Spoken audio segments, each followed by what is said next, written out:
सावन के महीने की जो अष्टमी होती है, शिव महापुराण की कथा में और देवी भागवत में वर्णन मिलता है। देवी भागवत में और शिव पुराण में वर्णन मिलता है, अष्ट सिद्धि नवनिधि 64 योगिनी सारी विद्या नव देवी सब सावन के महीने की अष्टमी तिथि के दिन महादेव से मिलन करने आती हैं। भगवान देवाधिदेव महादेव 11 रुद्र के रूप में, 12 ज्योतिर्लिंग के रूप में, सहस्त्र नामावली के रूप में शिव उनसे मिलते हैं। वो समय होता है प्रदोष का समय, शाम का समय।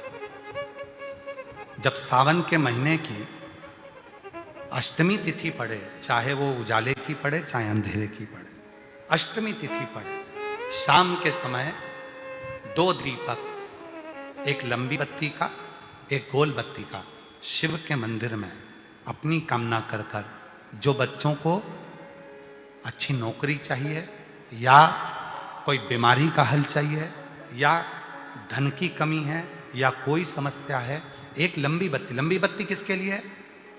जम के बोलो, देवी के लिए। गोल बत्ती किसके लिए है? देव के। 2 बत्ती घी की, गोल बत्ती को जलाओ पहले, फिर लंबी बत्ती का जो दिया हो उसकी बत्ती का मुख गोल बत्ती की ओर हो, वो बत्ती अपनी ओर नहीं हो। समझ में आ रहा है ना सबको? अच्छा, भोलेनाथ जी को भी मालूम है आज ये वाली कथा बाचेगा जब ये दिया आ गया हो। ये जो बत्ती का मुख है, देखो ये दिया, ये लंबी बत्ती, ये गोल बत्ती, तो ये जो गोल बत्ती है आपने यहां जलाई और ये लंबी बत्ती जो है ना, इसका मुख गोल बत्ती की ओर हो। 64 योगिनियां, अष्ट सिद्धि, नवनिधि, 9 देवियां, सारी विद्या। शिव जी की जो गोल बत्ती है, शंकर क्या है? ज्योतिर्लिंग, ज्योतिर्स्वरूप। मां दुर्गा क्या है? ज्योति स्वरूपा। क्या कहते हैं? ज्वाला महारानी की। ये ज्योति के रूप में जब हम गोल बत्ती के सामने अष्टमी के दिन प्रदोष के समय पर लंबी बत्ती का दीपक, पहले गोल बत्ती का दिया जलाया, फिर ये लंबी बत्ती का मुख उधर की ओर कर कर दीपक को जब हम प्रज्वलित करते हैं और अपनी जो कामना दोनों दीपक के सम्मुख में करते हैं, वो कामना पूर्ण होकर ही रहती है। दो बत्ती पर करना क्या है?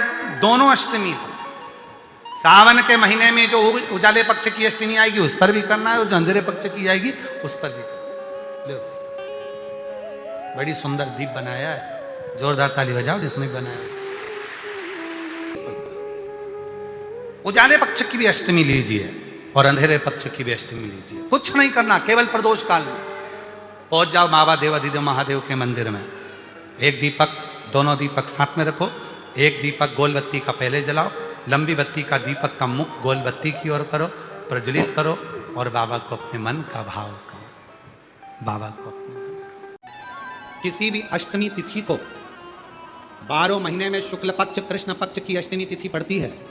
यदि किसी भी अष्टमी तिथि को अगर किसी ने नियम बनाया 5 अष्टमी का, 8 अष्टमी का, 7 अष्टमी का, एक कनेर का पुष्प शिव जी के शिवलिंग को समर्पित करना, अशोक सुंदरी के स्पर्श करना, और जो जलाधारी होती है, जैसे ये शिवलिंग है, ये जलाधारी है, तो पहले शिवलिंग पर स्पर्श, फिर अशोक सुंदरी का स्पर्श, फिर जलाधारी पर कनेर का पुष्प शिव जी की ओर मुख कर कर, अर्थात जैसे मानो ये कनेर का पुष्प है, तो ऐसा शिवलिंग का स्पर्श करते हुए जलाधारी पर जो समर्पित करता है, भगवान शंकर उसके मन की कामना को पूर्ण जरूर करते हैं। एक कनेर का बड़ा सुंदर महाराज, शमी के 5 पत्ते, बेलपत्री के 5 पत्ते, बेर के 5 पत्ते। क्या क्या चीज है जरा जम के बोलो? शमी के 5 पत्ते, बेर के 5 पत्ते और बेलपत्री के 5 पत्ते। महाराज, श्रावण महीने की दोनों अष्टमियों में से कोई भी अष्टमी, ये भी जरूरी नहीं है कि सोमवार की ही अष्टमी थी। श्रावण महीने की दोनों अष्टमियों में से कोई भी अष्टमी को बेर के पत्ते पर लाल चंदन, बेलपत्री के पत्ते पर पीला चंदन, शमी के पत्र पर केवल कोई चंदन लगाने की जरूरत नहीं, सादा केवल एकदम कुछ भी उसमें लगाकर नहीं, सिंपल। पहले लाल चंदन वाले पत्ते, फिर बेलपत्री के पत्ते, फिर शमी के पत्र शिवलिंग के ऊपर समर्पित कर कर उसको उठाकर वापस लाकर बेलपत्री के पेड़ के नीचे ही एक लोटा जल समर्पित कर कर पहले पत्ते चढ़ा देंगे, फिर लोटा भर जल समर्पित कर देंगे। उसी चढ़े हुए पत्तों में से 5 बेलपत्र को लेकर अपने घर आ जाए और अवधूतेश्वर महादेव, कौन से महादेव? अवधूतेश्वर महादेव। ये अवधूतेश्वर महादेव कौन से हैं? आपको कथा में कई बार वर्णन करा गया है। शंकर भगवान को क्रोध आया, ब्रह्मा जी ने क्रोध को लिया, समुद्र में डाला। उस रूप को क्रोध का एक रूप था, क्योंकि जो मदिरा पान करने वाले होते हैं, व्यसन करने वाले होते हैं, गलत काम करने वाले होते हैं, इनको सुधार करे जाओ। जितना तुम समझाओगे ये उतना बबूला होंगे। तुम बच्चों से कहोगे गलत लड़के के साथ रह रहा मत रहे, तो और ज्यादा क्रोध करेगा, और चिड़चिड़ करेगा, और अपशब्द कहेगा। तो ये क्रोध को संयमित कर देगा। अवधूतेश्वर महादेव, अवधूतेश्वर महादेव का स्मरण कर 5 पत्तों को लेकर आइए। कुछ समय बाद जैसा जैसा समय की अनुकूलता मिले, आप किसी मदिरा का पान करने वाले या किसी व्यक्ति को वो पत्ते दोगे या प्रसाद के रूप में दो तो अच्छी बात है, नहीं तो उस पत्ते का थोड़ा थोड़ा भाग भी प्रतिदिन मात्र 21 दिन तक अगर थोड़ा थोड़ा भाग भी दे दिया जाए तो धीरे धीरे धीरे धीरे मदिरा पान, व्यसन, गलत आदतें छूटना प्रारंभ हो जाती है और वो शंकर की शरणागति ग्रहण करते। महाराज शिव अर्चना, ये तो अभी अभी लोगों की थोड़ी सी सोच गलत हो गई। ये दुनिया के लोगों को ये तो मालूम नहीं है भगवान शंकर के लिए। हाँ, शंकर भगवान के पास में भांग रहती है, शंकर भगवान के पास में भांग रखी हुई होती है। शंकर भगवान का भांग का श्रृंगार होता है, क्योंकि उसको बूटी के रूप में, औषधि के रूप में लिया जाए। पर कोई कहे कि शंकर भगवान भांग का नशा करते हैं, तो ये संसार के लोगों को समझा देना कि शिव भांग का नशा, मेरा भोलेनाथ भांग का नशा नहीं। शिवलिंग पर, शंकर भगवान के शिवलिंग में 3 जगह ऐसी है जहां पर पुष्प या इत्र या बेलपत्र या सुगंधित पदार्थ भगवान शंकर को समर्पित करा जाता है तो रोग से निवारण होता जाता है। 3 स्थान समझेंगे। ये शिवलिंग जलाधारी अशोक सुंदरी का स्थान मध्य में, इधर गणेश का स्थान, इधर षडानंद कार्तिकेय का स्थान। 3 स्थान हैं जहां पर बन सके। अगर आपको लगता है कि मैं जांच कराने के लिए डॉक्टर के पास जा रही हूं और डॉक्टर ने बोला है कि कोई बड़ी बीमारी तुमको लगती है तो जांच कराने जाओ, डॉक्टर बोले जांच कराओ, जितनी रिपोर्ट होना आना चाहती है आए, पर उससे पहले अगर 3 जगह पर इत्र समर्पित कर दिया जाए, इत्र हो या सुगंधित कोई पुष्प हो, इत्र या सुगंधित पुष्प, 3 स्थान पर अगर इत्र समर्पित किया जाए तो वो स्थान, और इत्र समर्पित कर आप जाओ फिर जांच कराओ, मना नहीं, पर वो 3 स्थान बताएगा। पहला स्थान अशोक सुंदरी, और भगवान शंकर का जो शिवलिंग रखा है उसके बीच में जो अशोक सुंदरी और शंकर भगवान के शिवलिंग के बीच में एक जगह खाली पड़ी रहती है। अशोक सुंदरी का स्थान पूर्ण होगा, शिवलिंग होगा, उसके बीच में एक स्थान खाली होता है। उस स्थान पर अगर जिस समय पर भगवान शंकर के जिस अशोक सुंदरी और शिवलिंग के बीच में जो स्थान है वहां पर अगर इत्र लगाया जाए, दूसरे नंबर पर शिवलिंग के ऊपर से लेकर नीचे के मध्य भाग में, जहां मध्य भाग है ये शिवलिंग, ये नीचे का भाग, और मध्य भाग में अगर इत्र लगाया जाए, और तीसरा भगवान शंकर का जो जल नीचे की ओर गिरता है, जहां जो पट्टी रहती है पानी नीचे आने की, उस पट्टी पर अगर इत्र लगाया जाए, ये 3 स्थान इत्र लगाने के होते हैं। अगर वहां लगाया जाए तो कैसा भी रोग हो आपकी जांच अच्छी ही आएगी, बेकार नहीं आ सकती। आप कितने ही करा ले उसको। एक शंकर भगवान के शिवलिंग का 3 जगह पर इत्र या 3 जगह पर सुगंधित पुष्प लगाया जाए। अब जब आप लोग अभिषेक करने बैठते हैं या पूजन करने बैठते हैं या शंकर जी के मंदिर जाते होंगे, कौन कौन जाता है शिवालय? सभी लोग जाते हो? बोलो हर हर महादेव। शिवालय जाते हो तो शिवालय में जाकर जब आप इत्र चढ़ाते हो भगवान पर, यहाँ इत्र लगाया आपने, फिर यहाँ पर भी लगा देते हो, यहाँ पर भी लगा देते हो, यहाँ पर भी लगा देते हो, सब दूर इत्र लगा देते हो। जो समझदार होता है ना वो सभी दूर इत्र लगा देता है। और कई कई ऐसे रहते हैं जरा सा इत्र लिया और रुई में लेके एक जगह पर रख दिया, फूल में लेके एक जगह पर रख दिया, और पूर्ण जगह पर इत्र लगा दो, बाबा के पूर्ण स्वरूप पर इत्र लगा दो। आपको नहीं मालूम अनायास, आपको नहीं मालूम कि 3 जगह कौन सी है, तो आप पूर्ण स्वरूप पर इत्र लगा दीजिए, पूर्ण स्वरूप पर। वेद मंत्र में त्र्यंबकेश्वर का बाबा का मंत्र,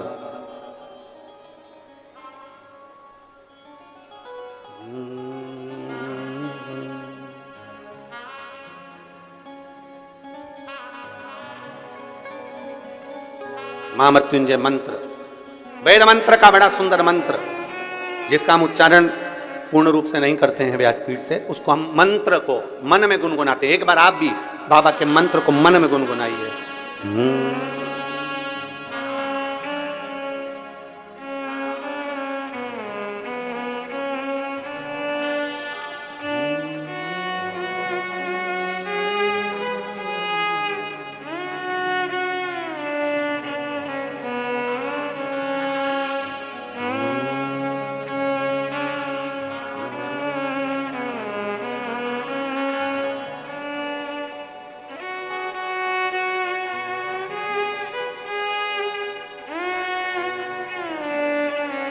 भगवान शिव का त्र्यंबक मंत्र का स्मरण करें, और नहीं कर सकते तो पंचाक्षर करें नमः शिवाय, नहीं कर सकते षडाक्षर करें ओम नमः शिवाय, नहीं कर सकते तो श्री शिवाय नमस्तुभ्यम का स्मरण करें। आपको नहीं किया 3 जगह का वर्णन, यहां तक शिव कथा कहती है। ये जो कई लोग कहते हैं हमारे कोई बच्चा जन्म से जो होता है ना, और कई बच्चे से जन्म से होते हैं जिनकी बुद्धि विकास नहीं कर पाती है। डॉक्टर कहते हैं ये बच्चा अन्य बच्चे से 2 साल 4 साल 3 साल 6 महीना पीछे चलेगा। अब माँ सोचती है मेरा बेटा 2 साल 4 साल 6 साल पीछे अन्य बच्चों से। हाँ, तब उस जगह पर शंकर भगवान के शिवलिंग, अशोक सुंदरी की जगह और मध्य का जो खाली स्थान है, मध्य का जो स्थान बचा हुआ है, वो स्थान कई बार लोग कहते हैं गुरुजी ये पार्वती जी है, ये शिवलिंग है, ऊपर जो जलाधारी में से जल बह रहा है, शंकर जी की 5 लड़कियां हैं, जया, विषहरा, शामली, बारी, दौतली देव, ये अशोक सुंदरी, ये गणेश कार्तिकेय का स्थान। जो बीच में अशोक सुंदरी और शिवलिंग के बीच में जगह है, वो स्थान किसका है? शिव पुराण में इसका लिंग पुराण के अंतर वर्णन आता है कि वो स्थान भगवान शंकर की जो जितनी सती, उमा, कात्यायनी, कुष्मांडा, स्कंदा, जितनी महागौरी, जितनी माताएं पूर्व में रही हैं, इन माताओं का स्थान शंकर ने यहाँ रखा है। और वो स्थान ऐसी जगह है, अगर कोई बच्चा कितना भी पीछे है, डॉक्टर कह दिया इसको कि ये अन्य बच्चों से 2 साल पीछे, अन्य बच्चों से 4 साल, इसका विवेक काम नहीं कर रहा। एक छोटी सी बेलपत्र, एक छोटी सी बेलपत्र, छोटी सी बेलपत्र, छोटी सी, और उस छोटी सी बेलपत्र को, छोटी सी बेलपत्र को उस स्थान पर अशोक सुंदरी की ओर डंडी कर कर उस स्थान पर छोटी सी बेलपत्र को रखिए, और 3 बार उसी स्थान पर जल समर्पित कर कर वही बेलपत्र बेटे को लाकर बच्चे को, वो खाए ना तो पीस कर कैसे भी उस बच्चे को धीरे धीरे देना चालू करिए। आप खुद अंतर देखेंगे कि 3 महीने 4 महीने में उसका विभाग, उसके विवेक में, उसकी बुद्धि में अंतर आया कि नहीं। वो स्थान की मूलता। इसलिए शिव महापुराण की कथा कहती है देवी जी का एक स्वरूप अरण्यानी, जो आज भी भारत की भूमि पर कई मंदिर हैं माता के, उसमें एक प्रसिद्ध मंदिर है बिहार में, बिहार के भोजपुर में मां अरण्या का मंदिर है, अरण्यानी माता, अरण्या देवी का, बिहार के भोजपुर में, जो 80 घाट पर बैठकर महाराज आसी नदी के तट पर जो माता ने जो तप साधना करी असी में, वो तप साधना का कि ये सब दुखी क्यों है। और इसीलिए आज भी नियम है महाराज, आज भी नियम है, अगर बहुत दुखी मनुष्य होता है, बहुत तकलीफ में होता है, बहुत कष्टप्रद होता है, उसके दुख का जब कोई निवारण ही नहीं होता, कहीं कोर्ट का केस, कचहरी, थाना, पुलिस, डॉक्टर, कहीं एक्सीडेंट, कहीं फैक्ट्री चलती चलती बंद हो गई, व्यापार चलता चलता बेकार हो गया, हर तरह से जब वो हताश हो जाता है, तब अब आप लोग तो बिहार भोजपुर जाकर, बिहार के भोजपुर में अरण्या देवी का मंदिर है, और आप तो वहां नहीं जा सकते, तो उसके लिए 7 लाल पुष्प या एक ही पुष्प की 7 लाल पत्तियां, 7 दुर्वा के साथ में, 7 लाल अक्षत के साथ में, यदि अरण्यानी देवी के नाम से, अरण्यानी देवी के नाम से यदि बेलपत्र के वृक्ष के नीचे समर्पित कर दिया जाता है, तो वो अरण्यानी देवी तुम्हारे घर के जितने भी दुख होते हैं, चाहे कोर्ट से जुड़ा हो, पुलिस से जुड़ा हो, चाहे फैक्ट्री बंद हो रही हो, व्यापार बंद हो रहा हो, तो अरण्यानी देवी उसको संभाल लेती है और बल देकर उसको पुनः आगे बढ़ा देती है। वरुणा और असी जिसके बीच में बसी है वाराणसी, ये असी साधारण नहीं है, ये वरुणा साधारण नहीं है। आप लोग तो सब वाराणसी के निवासी हो, तो आप लोगों को ज्यादा ज्ञान होगा कि इन नदियों के तट पर बैठकर कितनी साधना हुई होगी। क्यों भगवान वाराणसी में आकर बस गए, क्यों भगवान ये 2 नदियों के मध्य में आकर बस गए, ऐसा क्या हुआ? वरुणा और असी ने ऐसा कौन सा पुण्य फल पाया था जो ये गंगा मैया उनसे मिलने के लिए आ गई, ये गंगा का संगम हो गया। गंगा तो काशी में थी ही नहीं, गंगा तो काशी में थी ही नहीं।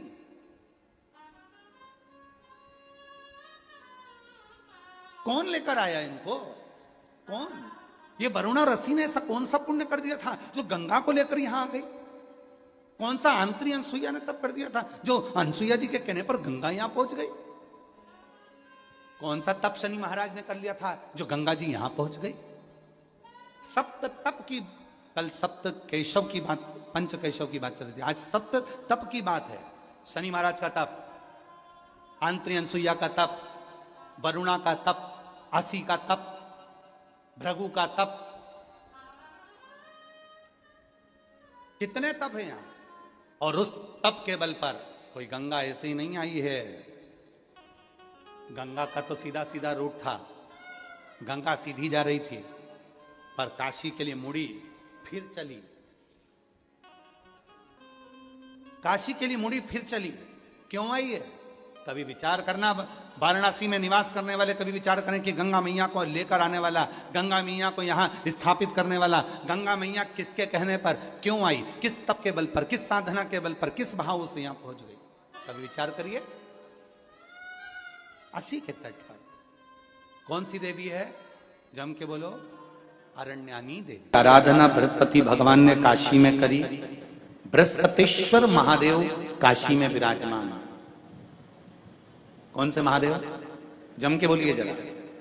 बृहस्पतिश्वर महादेव काशी में विराजमान है, जो अंगूठी में पुखराज नहीं पहन सकते,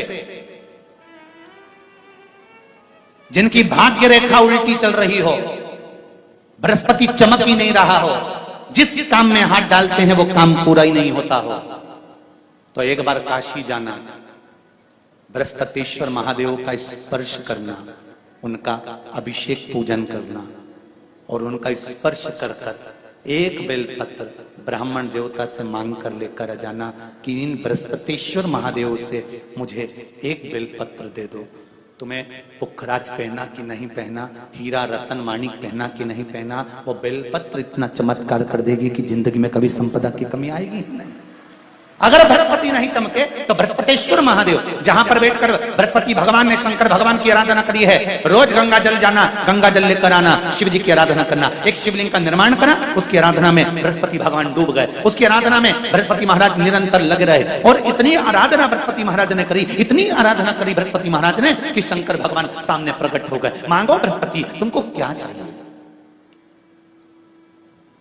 कुछ नहीं, केवल आपका भजन। नाम रख दिया, तुम्हारा नाम बृहस्पति रहेगा। बृहस्पति भगवान का एक नाम बृहस्पति भी रख दिया, और तुम साधारण नहीं रहोगे। तुमने मेरी आराधना करी है तो देवताओं के गुरु बनकर विराजमान होगे। अब अभी तक 2 भार इंद्र के पास में थे, बहुत ध्यान देकर समझना ये नवग्रह कथा को। 2 भार थे इंद्र के पास। इंद्र देवताओं के गुरु भी बनकर बैठे थे, देवगुरु बृहस्पति की जगह पूर्व में इंद्र ही देवगुरु का पद संभाल रहे, और देवराज का पद भी इंद्र के पास में था। कौन कौन से पद थे? जम के बोलो जरा। पहला पद देवराज इंद्र का, दूसरा पद देवगुरु, देवगुरु का पद भी इंद्र के पास में था, और देवराज का पद भी इंद्र के पास में था। ये 2 पद जब होता है साधारण भाषा में, आप ले लीजिए, किसी के पास में अध्यक्ष का पद भी है, किसी के पास में और कहीं का पद भी है, 2-3 पद उसके पास में विराजमान है, तो उसके पास में 2-3 पद अगर विराजमान है तो फिर उससे अगर एक पद ले लिया जाता है तो उसको अहंकार आ जाता है, उसको गुस्सा आ जाता है कि बताओ अभी तक तो मुझे पूछा जा रहा था, अब तुम तो वो पद पे भी जान दो। जैसे तुम किसी कुर्सी पर बैठे हो, कथा सुन रहे हो, और इतने में कोई रिश्तेदार बाहेती जी का आ गया, और तुम बढ़िया आराम से बैठे थे, और बैठे बैठे इतने में बाहेती परिवार से कोई आया और उसने तुमको उठाया, प्लीज थोड़ा सा, और तुम्हें उठाकर दूसरी जगह बिठा दिया, और उन्होंने अपने वाले को कुर्सी पर बिठा दिया। अब बोलो, जो उठा, जिसको उठाया था, उसका भगोने जैसा मुंडा हुआ कि नहीं हुआ? अरे बोलो तो। अपन दूर कथा नहीं जाते, कथा अपन अपने ऊपर लेके चलो कि अपन कैसे समझें इस कथा को। बहुत अगर गहन तत्व की कथा सुनेंगे तो समझ में आएगी नहीं। यहां से सुनी, यहां से निकाल दी, बच्ची कुछ दी, ऊपर से निकल गई, और मालूम पड़े थोड़ी देर बाद माताएं कुर्सी पे बैठी बैठी।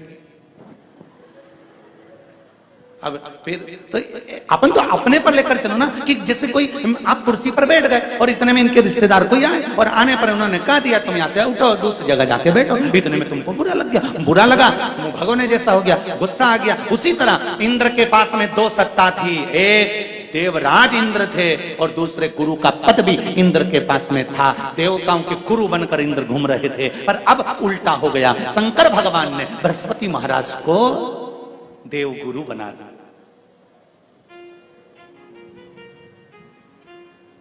अब जैसे देवगुरु बनाया तो इनका इंद्रदेव का मुंह, अरे बोलो तो तुम, भगोन ऐसा हो गया, कुर्सी उतरी कि मुंह भगोड़ा। अब इनका मुंह भगोने जैसा हो गया तो गुस्सा तो गुस्सा। इतने में इंद्र ने, बृहस्पति महाराज देवगुरु बन गए, इंद्र सिंहासन पर बैठे थे, अप्सराओं का नृत्य देख रहे थे। वहीं से देवगुरु बृहस्पति का आगमन हुआ।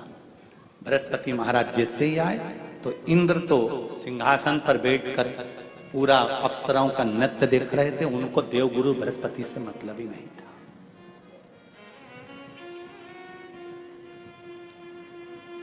कोई स्थान नहीं, कोई सम्मान नहीं, कोई आदर नहीं, कोई आदर। जिसको घर के बड़े बुजुर्ग सम्मान देते हैं, घर के बच्चों का भी फर्ज है कि उसका सम्मान बच्चे करें। सही है कि गलत है?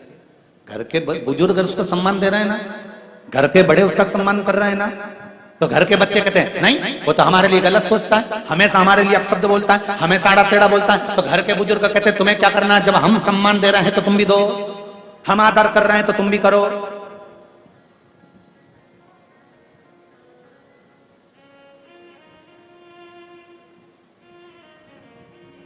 पर नहीं महाराज, आदर आप भी करो, सम्मान आप भी करो, पर वो आदर वो सम्मान बहुत मुश्किल। अब जब बृहस्पति महाराज का सम्मान नहीं हुआ, बृहस्पति महाराज वहां से उठकर चले गए, बोले नहीं। जो समझदार होता है वो तुरंत कह देता है कोई बात नहीं, मैं चले जाता हूं। कोई मुख पर क्रोध नहीं, कोई चिड़चिड़ प्रवृत्ति नहीं, कोई अपशब्द नहीं। एक बात मैं आप सबको कहना चाहूंगा, किसी जगह पर यदि आपका अपमान हुआ है, बहुत ध्यान देना जरा, कथा थोड़ी भारी है पर समझ लोगे आप। किसी जगह पर यदि आपका अपमान हुआ है तो आप भगवान शंकर को धन्यवाद देना कि मैंने पूर्व में किसी का अपमान करा होगा तो मेरा हिसाब आपने इतनी जल्दी बराबर कर दिया है, इतनी जल्दी बराबर कर दिया। ये थोड़ा सा अपमान मेरा कराया, मेरा हिसाब बराबर हो गया। कोई गाली दे रहा है, देने दो, शंकर भगवान को धन्यवाद देना, बाबा बड़ी कृपा करी, मैंने पूर्व में इसको गालियां दी होंगी, अपशब्द कहा होगा तो इसने मुझे पलट कर गाली दे दी, अपशब्द कह दिया। ये तेरी कृपा है, ये तेरी दया। और जब तक तेरी करुणा, तेरी कृपा, तेरी दया नहीं हो तब तक कुछ हो ही नहीं सकता। तेरी कृपा,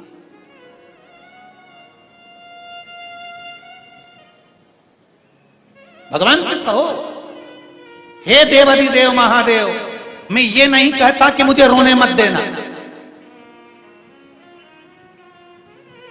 क्योंकि कर्म का भोग तो मुझे भोगना पड़ेगा। देवाधिदेव महादेव से कहो, हे देवाधिदेव महादेव, मैं ये नहीं कहता कि मुझे रोने मत देना, पर इतना जरूर कहता हूं, तेरे सिवा किसी दूसरे के आगे झुकने मत देना, बस इतनी कृपा कर।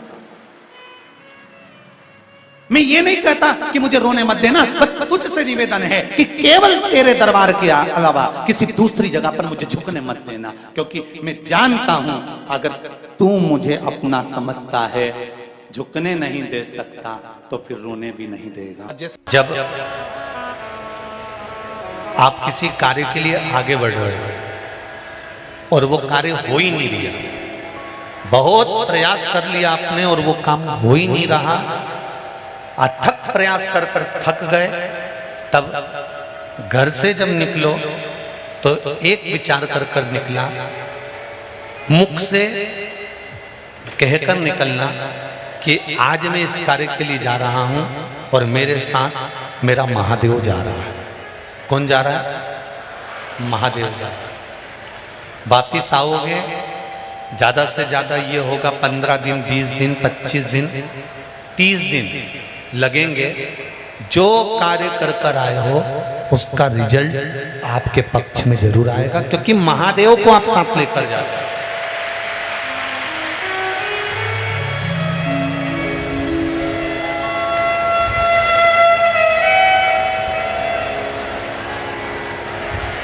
अगर हमने किसी की निंदा कर दी है, हमने किसी की निंदा श्रवण कर ली है, हमारे मुख से हमने अपशब्द कह दिया, हमारे मुख से हमने किसी को ताना दे दिया, हमारे मुख से हमने किसी को गाली दे दी, हमारे मुख से हमने किसी को आड़ा टेढ़ा बोल दिया, तो दिन भर में कम से कम 3 बार या तो गंगा जी का स्मरण कर लेना चाहिए, हर हर गंगे, या फिर नर्मदे हर, और अगर ये भी नहीं कर सकते तो हर हर महादेव। 3 बार मात्र स्मरण कर लेने से जीव के मस्तक का जो पाप है वो क्षीण होने लगता है। समाप्त। तीसरे नंबर पर है भोले शंकर।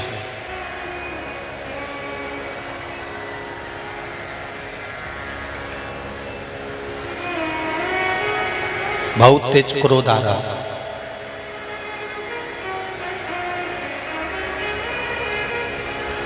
दो निर्णय पर आप बैठे हुए हो। एक मन कर रहा है इस लड़के से शादी करूं कि इस लड़के से शादी करें, इस लड़की से ब्याह करें कि इस लड़की से ब्याह करें, किराने की दुकान डालें कि जनरल स्टोर डालें, इस जगह पर नौकरी करूं कि इस जगह पर नौकरी करूं। उस समय पर जब दो नाव सामने खड़ी है और एक नाव पर सवार होना है, उस समय पर एक बेलपत्र लेकर, भोले शंकर का नाम लेकर, एक बेलपत्र लेकर, भोले शंकर का नाम लेकर, बेलपत्र के पेड़ के नीचे ही रखकर निर्णय ले लिया करो। वो निर्णय तुम्हारा सफल होगा, कभी भी निष्फल नहीं। एक बेलपत्र का बल कितना प्रबल है, स्कंद पुराण भी कहती है कि बेलपत्र का एक पत्ता, मात्र केवल एक बेलपत्र का पत्ता हमारे जीवन में सुख प्रकट कर देता है। दुनिया का कितना भी दरिद्र व्यक्ति हो, चाहे दुनिया का कोई व्यक्ति ऐसा हो जिसका कभी व्यापार चलता ही नहीं हो, उसने 50 बार बदल के देख लिए, फैक्ट्री चली नहीं रही, जिस काम को करने के लिए जाते हैं वो काम टल जाता है, आज की जगह कल, कल की जगह परसों, परसों की जगह नरसों, काम होता ही नहीं। बेटा बेटी का संबंध करने जा रहे हैं पर हो ही नहीं रहा।